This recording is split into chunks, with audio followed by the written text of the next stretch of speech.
பசங்களே, ஒரு நாள் பற்கள் நகரத்தில் ஒரு பெரிய பரபரப்பு ஏற்பட்டது. அங்கு எல்லா பற்களும் சீராக நின்று சிரிக்க தயாராக இருந்தன. ஆனால் ஒரு கழிசலான பரி, டிக்கேய்டு டூத், திடீரென காணாமல் போனது. அது யாரும் எதிர்பாராத ஒரு இரவு. பற்களின் வரிசையில் வெறும் இடம்.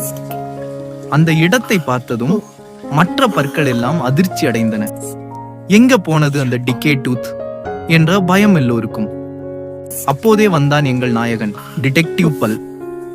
தன்னுடைய பிரிச்ச மேக்னிஃபைங் கிளாஸை எடுத்துக்கொண்டு பற்களின் நடுவே ஒரு சிறிய தடயத்தை கண்டுபிடித்தான். சிறு உருளை கிழங்கு சிமிழ். டிடெக்டிவ் பல் மெதுவாக சிந்தித்தான். அந்த பரி சரியாக சுத்தம் செய்யப்படவில்லை போல் இருக்கிறது.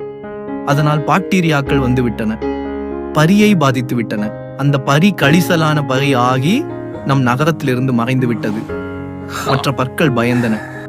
ஆனால் கவலை வேண்டாம் பசங்களே. டிடெக்டிவ் பல் முடிவெடுத்தான்.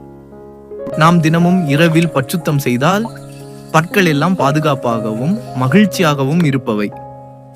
இப்பொழுது பற்கள் நகரம் மீண்டும் சந்தோஷமாக இருக்கிறது. நம்முடைய பற்களையும் பாதுகாப்போம், சரியா?